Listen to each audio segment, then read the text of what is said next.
Hello, bonjour à toutes et à tous, j'espère que vous allez bien. Alors aujourd'hui je vais de nouveau évoquer l'affaire Lina parce qu'on a un article du nouveau détective qui est paru et qui donne plus d'informations sur les deux majeurs contre lesquels Lina a porté plainte pour Loivre en Réunion. Donc je vais en lire une partie parce que ça dévoile des éléments, on va dire, intéressants. Donc depuis la disparition de Lina, le 23 septembre dernier dans le Bas-Rhin, on a beaucoup évoqué la piste d'un prédateur S. Il faut dire que sur le papier, ce scénario glaçant semble le plus évident. L'adolescente de 15 ans marchait seule le long de la route, sur le chemin vers la gare de Saint-Blaise-la-Roche. Un pervers opportuniste a pu passer en voiture et trouver n'importe quel prétexte pour la faire monter à bord. Pour autant, depuis maintenant 4 mois que le nouveau détective enquête sur le terrain, à la recherche d'informations et de témoignages, nous, c'est-à-dire le nouveau détective, avons appris que dans cette sombre histoire, il faut se méfier des évidences. Ces jours derniers, un reporter du nouveau détective est retourné une nouvelle fois dans le secteur de la Plaine et là, elle a pu recueillir de nouvelles confidences qui redistribuent encore un peu plus les cartes. Il en ressort que malgré son jeune âge, Lina ne manquait pas d'ennemis dans la vallée de la Bruche. Autant de pistes qui suggèrent qu'il pourrait bel et bien s'agir d'un enlèvement ciblé. Il faut savoir que maintenant l'enquête s'oriente de plus en plus vers la piste de quelqu'un qu'elle connaissait, qu'il aurait abordé en voiture. Pour comprendre, il faut d'abord se replonger dans cette obscure histoire de plainte pour Loivre en Réunion, déposée par Lina en juin 2022, et depuis classée sans suite. Donc le nouveau détective indique qu'il a pu reconstituer les faits selon la version qu'en donnera l'adolescente. Donc le 4 mai de cette année-là, Lina, 13 ans et 8 mois, se promène dans la rue avec une copine quand deux garçons d'environ 20 ans les abordent. On va se poser, ça vous dit de venir, propose-t-il en substance. Donc là, on ne sait pas si elle les connaissait d'avant, et on imagine vraisemblablement que c'était après les cours, puisqu'on nous dit que ça s'est passé un mercredi après-midi. Donc les deux gamines les connaissent, elles les connaissaient un peu, elles ne se méfient pas plus que ça et acceptent leur invitation à se rendre chez l'un d'eux, une petite maison de plein pied à la façade en crépi. Sans doute sont-elles flattées que des grands s'intéressent à elles. Toujours selon la plainte que déposera Lina une fois sur place, les deux jeunes lui ont fait boire de l'alcool et fumer des joints. Comportement classique de, entre guillemets, grand frère mal intentionné. Lina se retrouve vite dans les vapes. Si la copine finit par partir, Lina, elle, s'endort plus ou moins assommée par la drogue. C'est là que les deux types l'auraient loivé. Suivra donc cette fameuse plainte pour Loivre en Réunion sur mineur de moins de 15 ans. Voilà. Donc d'abord classée faute de preuves, la plainte initiale, elle est désormais réétudiée par le parquet de Strasbourg. Mais derrière ces faits glauques, ce qui frappe, c'est avant tout le profil des deux agresseurs. Le premier, que nous appellerons T, est un jeune du secteur connu pour conduite sous stupéfiants. Flambeur, pour ne pas dire kéké, on le voit souvent au volant d'une BMW valant plus de 50 000 € neuve, dont on sait mal comment il la finance, surtout au rythme où il en use la gomme. Le second, que nous appellerons L, est un petit mécano sulfureux qui mène une vie impossible à son père. Donc le second est un petit mécano, il conduit parfois son scooter sur la roue arrière et pratique la musculation. Habitué aux bagarres et autres embrouilles de fêtes foraines, il est surtout réputé pour se tenir très mal avec les filles. Il a l'alcool méchant, dit-on. Plusieurs de ses copines en auraient fait les frais, avec à la clé violence, séquestration et autres gentillesses. Sur un coup de sang, il aurait même abandonné, c'est de ça dont on parlait précédemment, l'une d'elles toute nue dans la forêt. Après qu'il lui ait fait subir quoi, ça on ne le précise pas. Certaines dont il aurait retourné le cerveau ont retiré leur plainte. Donc voilà, il s'en prenait à à ses compagnes, à des femmes. Il avait des faits de violence, voire peut-être plus. Hein, mais toutes n'ont pas retiré leur plainte. Condamné pour ces violences, il a écopé d'une peine à purger sur bracelet électronique qu'il porte toujours aujourd'hui, et il a évité la prison de très peu, nous glisse un ancien proche. Donc on ne sait pas si au moment des faits, il avait déjà ce bracelet électronique. Est-ce qu'il avait déjà été condamné lorsque les faits se sont déroulés avec Lina en 2022? Ça, on ne nous précise pas. Mais en tout cas, voilà, il a un lourd passé passif judiciaire. Entendu au cours de l'enquête sur le possible loave de Lina, les deux types habitués aux tracasseries judiciaires se seraient défendus en affirmant que l'adolescente était consentante et qu'il s'agissait d'une simple orgie, carrément. Une orgie avec une gamine de 13 ans. Tout va bien. On rappelle qu'ils ont la vingtaine, donc ils avaient plus de 5 ans d'écart d'âge avec Lina au moment des faits. Ok. Les gendarmes se sont donc posé la question, a-t-il voulu se venger en s'en prenant à nouveau à elle, ou alors lui coller la pression, comme il l'aurait déjà fait avec d'autres filles, pour qu'elle n'évoque plus jamais les faits. Voilà. Est-ce que finalement Lina n'aurait pas reçu des pressions pour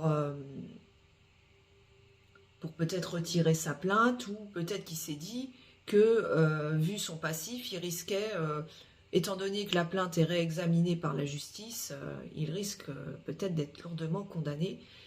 Voilà. On peut en tout cas révéler une chose, le 5 août 2022, alors qu'elle discutait à la fête foraine de Schirmeck avec un ancien petit copain, il ne s'agit ni de Benjamin ni de Tao, Lina aurait recroisé les deux hommes. Dans l'instant, elle se serait mise à pleurer, prise d'une violente crise de panique. Dire qu'elle avait peur d'eux semble un euphémisme. Ont-ils quelque chose à voir avec sa disparition un an plus tard? Selon nos confrères, les dernières nouvelles Alsace et RTL, donc il y a le nouveau détective qui en parle, il y a les dernières nouvelles d'Alsace, il y a RTL, il y a beaucoup de médias en fait qui relayent l'information. Ils auraient été mis hors de cause par les enquêteurs. Ouais, parce qu'apparemment ils fournissaient un alibi. Maintenant, qu'est-ce que ça vaut leur alibi? Ça, c'est une autre histoire. Alors, l'autre histoire dans l'histoire qui montre que Lina n'avait pas que des amis, c'est celle de ce fameux vol de moto. Lina s'était acheté une moto pour ses déplacements quotidiens et à l'été 2023, quelqu'un lui a volé dans le garage de sa mère. Là encore, on pourrait songer à un scénario tristement banal, un voleur opportuniste qui passe, fracture la porte et se sert. Après tout, il se commet bien un cambriolage toutes les 3 minutes en France. Sauf qu'il nous manquait un élément. En réalité, ce n'est pas une moto que Lina s'est fait voler, mais deux. En effet, c'est au printemps 2023 qu'elle acquiert son premier bolide. Ce jour-là, elle se rend avec sa mère dans une concession du secteur et jette son dévolu sur une Rieju MRT 50 noire, un petit enduro 50 cm3 de 3 000 €. Le jouet, plus les frais pour débrider l'engin, le tout payé comptant par sa mère. Mais environ un mois plus tard, douche froide, la moto est volée. Donc en fait, lorsqu'on évoque dans un premier temps le vol dont elle a été victime en juillet 2023, en fait, c'est le deuxième vol de sa moto. Elle avait déjà eu un précédent vol quelques temps plus tard, un premier vol. Donc voilà. Donc elle indique « Je suis trop dégoûtée », dit l'adolescente à ses copains. Voilà. Donc elle est trop dégoûtée. Donc la liste des suspects ne cesse de s'allonger. Ce n'est pas tout. Dans la foulée, elle dit soupçonner un de ses ex. Ou du moins, sa bande de copains, d'être à l'origine du larcin. Je vais aller les voir, menace-t-elle, avant qu'on ne l'en dissuade. Puis l'assurance l'ayant remboursée, elle retourne exactement dans la même enseigne, où elle rachète exactement la même moto, avec plusieurs antivols, cette fois pour éviter les mauvaises surprises. Peine perdue. C'est ce deuxième bolide qu'on lui dérobe en juillet dans le garage de sa mère, pendant qu'elle est en vacances en Tunisie avec sa cousine. Après s'être essayé au moins une fois la conduite de grosse berline, notamment d'une Audi, une vidéo le prouve, l'ado qui n'a pas le permis devra finalement se résoudre à se déplacer à pied, la rendant bien évidemment beaucoup plus vulnérable.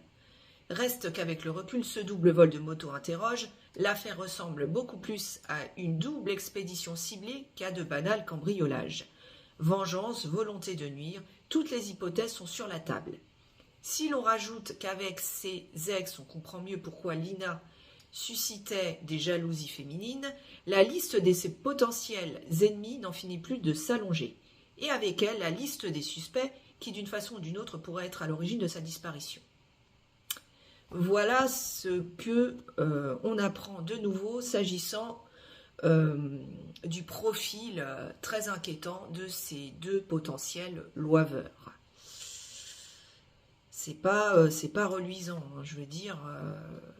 Après, on n'explique toujours pas comment ces deux individus, est-ce qu'elle les connaissait d'avant, quel type de relation entretenait, enfin pas de relation, mais elle les connaissait de vue, comment elle a fait leur connaissance, est-ce que c'est par le biais d'amis communs, d'amis, etc. Alors, petite précision concernant le Loave, le cannabis ne change rien puisque là, en l'espèce, elle l'aurait pris de son plein gré. On ne lui a pas administré à son insu et on ne l'a pas forcé non plus à en prendre. Donc, dans ce cas-là, sur le plan juridique, ce n'est pas une circonstance aggravante. En revanche, cela peut alourdir leur cas dans l'esprit des juges ou des jurés d'assises et les exposer à une peine plus sévère. Mais tant que, évidemment, Lina est portée disparue, le réexamen de la plainte va être compliqué puisqu'on ne va pas pouvoir auditionner, faire de confrontation entre Lina et ses deux potentiels agresseurs. Donc voilà, ça complique l'instruction. Voilà. Alors franchement, la pauvre Lina, elle a évolué dans un environnement vraiment malsain. On ne connaît pas l'identité de cette mystérieuse jeune fille qui était présente sur les lieux. Est-ce qu'il s'agissait d'une copine de Lina, donc à peu près son âge, ou est-ce qu'il s'agissait d'une jeune femme plus âgée, majeure, et qui l'aurait peut-être attirée dans un guet-apens? Est-ce que finalement, Lina n'a pas été abordée en voiture par quelqu'un dont elle connaissait, en qui elle avait confiance et dont elle n'avait pas peur, donc a priori pas ces deux types, mais quelqu'un qui aurait servi d'intermédiaire, qui aurait constitué un appât pour l'amener dans un piège et dans un guet-apens. Je sais pas. En tout cas, la piste du prédateur S semble s'éloigner de plus en plus. Donc voilà, dites-moi ce que vous en pensez. N'hésitez pas donc à me donner votre avis dans la barre des commentaires, dans le respect et la bienveillance, j'insiste bien là-dessus. Si la vidéo vous a intéressé, n'hésitez pas à lâcher un petit pouce bleu, commenter, partager, abonnez-vous pour le référencement. Vous connaissez la chanson. Quant à moi, je vous dis à bientôt pour une prochaine vidéo. Portez-vous bien d'ici là. Affaire à suivre.